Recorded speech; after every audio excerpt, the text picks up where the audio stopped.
Welcome back to another Do It Live tutorial. Today we are going to be using Adobe Edge Animate CC. So this Edge Animate CC is probably an extension of the old Adobe Flash, or right now called Adobe Animate. So what does Edge Animate do? It allows you to create HTML files, or more like HTML animated and interactive stuff. So without further ado, today we are going to be creating a simple mouse over and slide somehow like a banner. So let's begin. I'm gonna go create a new file.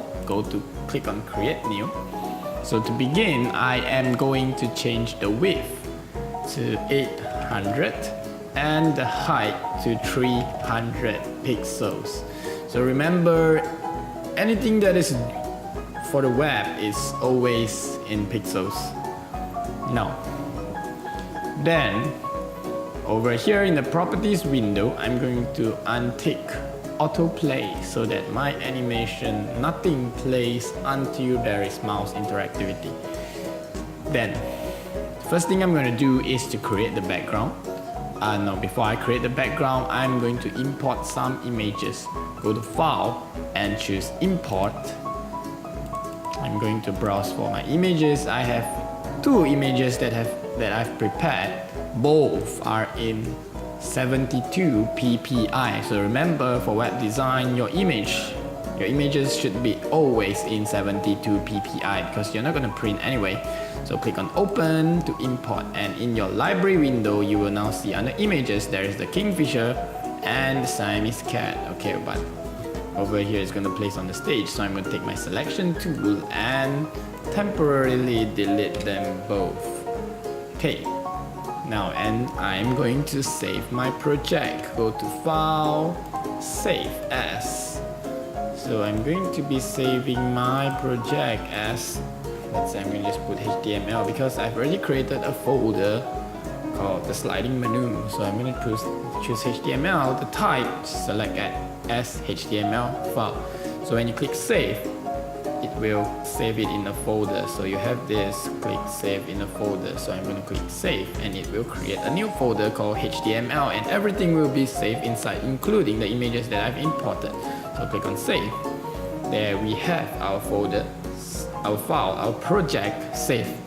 Now, let's begin by first creating the background. Select the rectangle tool from the toolbox and let's draw. Okay, you see it automatically snaps to the top left corner, and I'm gonna just draw and make it the size of the stage. So there we go, the gray color background. And I'm going to make sure that my size is correct. Go to your properties window, look at W and H, make sure that it's 800 and 300. So there we have the background ready. And I'm going to change the color to a dark gray color. So under the color tab over here, I'm going to just select this one and I'm going to change it to a dark color, let's say around hash 2A. That looks good. So I'm going to just go ahead and OK with it. Now for the next part, I'm going to create the menu item. So I'm going to create 4 rectangles. Again, with the rectangle tool, I'm going to create one rectangle over here. Right now you don't see anything because the size is, the color is the same as the background. So here I'm going to change the width to 200 and the height to 300. Because I'm going to be creating 4 different columns, 4 different panels. And the color, I'm going to change the first color to, let's say, a slight brownish color, a beige color like that. You can see the hash code over here, C0945C. There I have this one. Now I'm going to hold down my Alt or the Option key, hold down my alternate key, and I'm going to just duplicate while holding my Shift key. I'm going to duplicate one extra rectangle, and this rectangle will be the cover for the second panel, and this I'm going to change the color to a somewhat nearly yellow color. Let's look for a yellow color around there. I'm going to just stick down the saturation a little bit so it doesn't look so bright. There. we have two covers.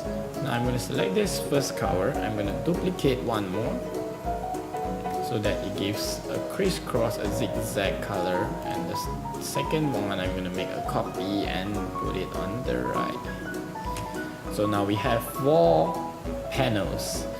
And now we're going to convert each panel into a symbol. So a symbol, or rather in similar terms, it works like a group in Illustrator.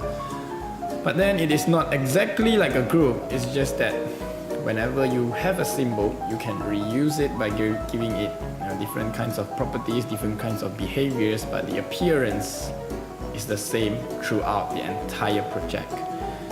And you can reuse it no matter how many times you want. And that's it. It's very good, especially for games. So here I'm going to select the first panel or the first rectangle, right click and convert to symbol. And I'm going to give my symbol menu the name menu 1. Untick this autoplay timeline because we are going to use mouse to interact with it, to make it move, and click OK. So now in my library you will see one symbol called menu 1. And I'm going to go on, select the second panel, right click, convert to symbol, menu 2, turn off autoplay, and the third one, convert to symbol, menu 3, turn off autoplay, and finally the last one, finally the last one, convert to symbol, menu 4, turn off autoplay, and let's go. So now in our library window we have 4 different symbols, each with a name, menu 1 to 4. Now we'll start with the first menu. I'm going to double click in. So now inside this menu I have a rectangle, and this rectangle will be the cover for what I'm going to show you. So what we're going to do is when the mouse goes over on top of this rectangle is going to slide down, and on this black color area over here it's going to show some text.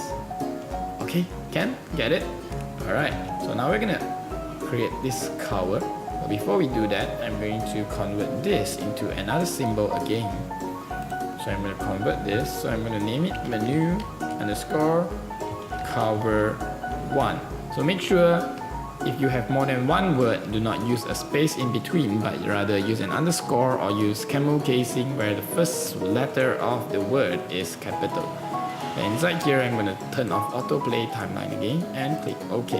So now I have another symbol for this inside the menu 1 symbol. So now there's 2 symbols, and the second symbol which is inside this menu 1 symbol is the nested symbol. So in this nested symbol, which I call the cover, I'm going to double click and go in again, and over here I'm going to add my cat.png. So in my images folder, I'm going to drag this cat and put it on the stage, and I'm going to arrange it, say I'm going to match it to here.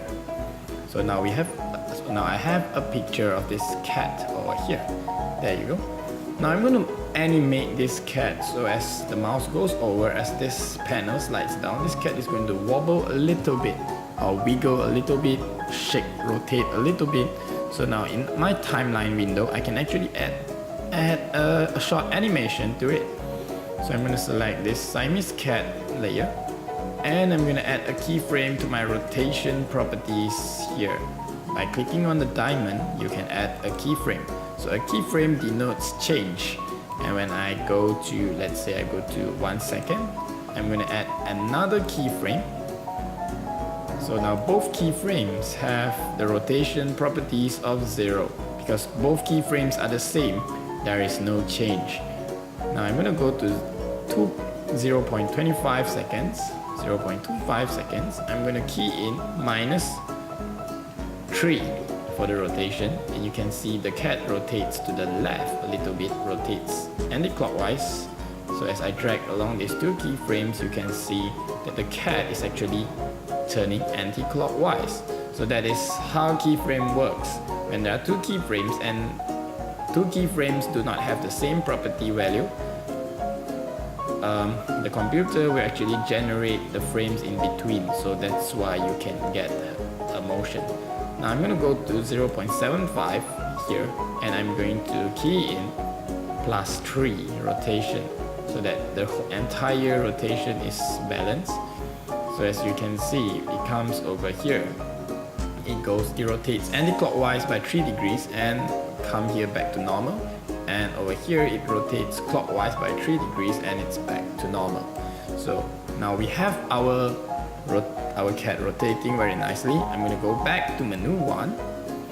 Still inside this symbol called menu 1, I'm going to select this cover and I'm going to add a sliding motion to it. So when it slides down, it's going to affect the Y coordinates. So I'm going to go to my origin, under my position and size, under Y position, I'm going to click on the diamond. So it creates a keyframe at 0 seconds. And I'm going to move it over to 1 second, which is the same time as the rotation. And I'm going to change the Y to 150. There you go. So remember, in computers, the graph is a little bit different. If you learn graphs, the positive value should be going up, but if on a computer, the positive value is going down.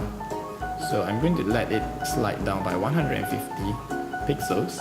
And inside here, because there are text that I'm going to review, I'm going to click on the text tool and I'm going to draw a box.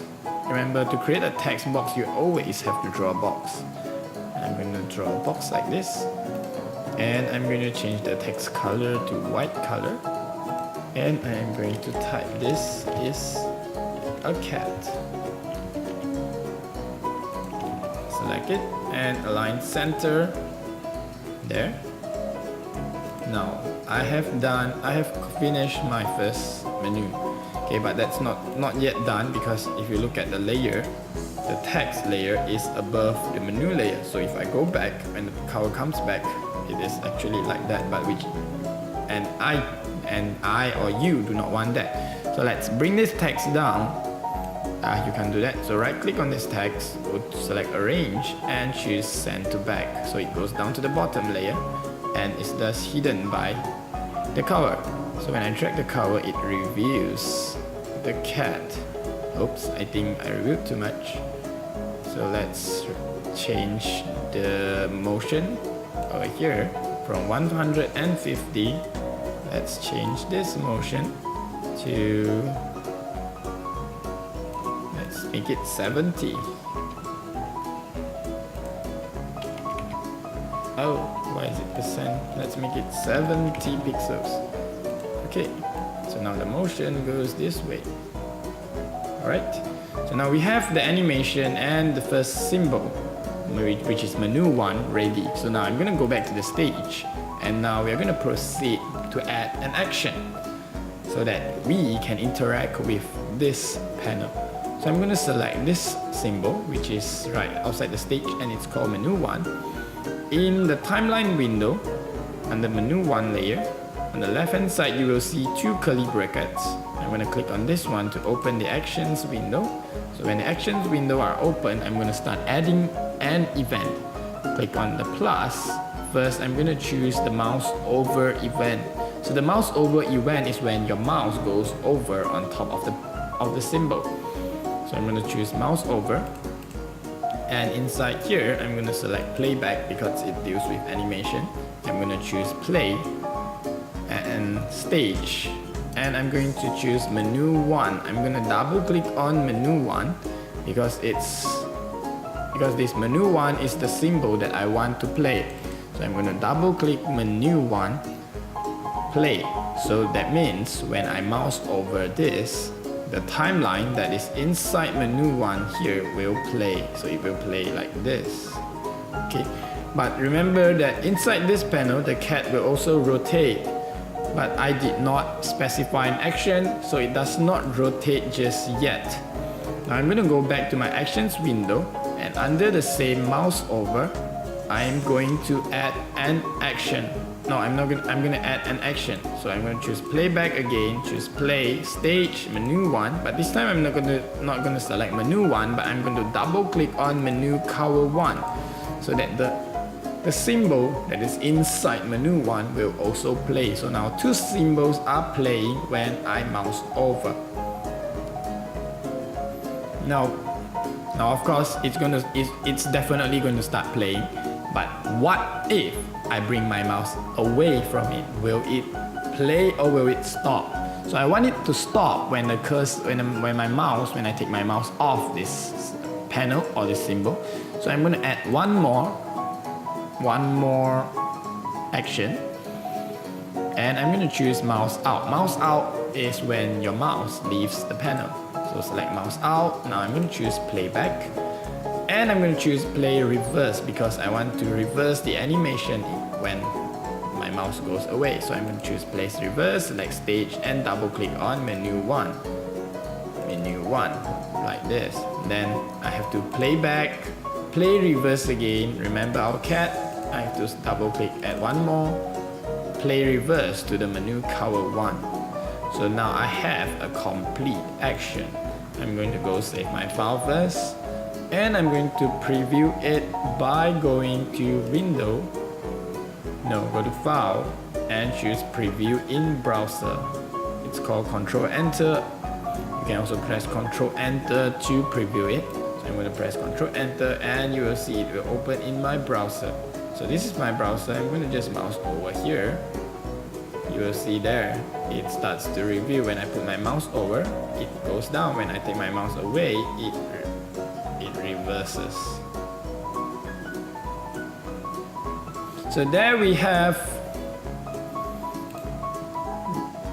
one panel completed. So I'm not going to finish up 4 panels with you, but to complete all 4 panels, you just have to pretty much repeat the process. Just change the image, the actions are going to be the same, but you just select the second menu, menu 3, menu 4, blah blah blah, and stuff like that. So I hope you learned something today. If you don't quite understand, if you have any questions, do leave your questions in the comments below, and I'll see how I can try to answer you. So I think that's all for today. I'll see you in the next tutorial. Thank you very much.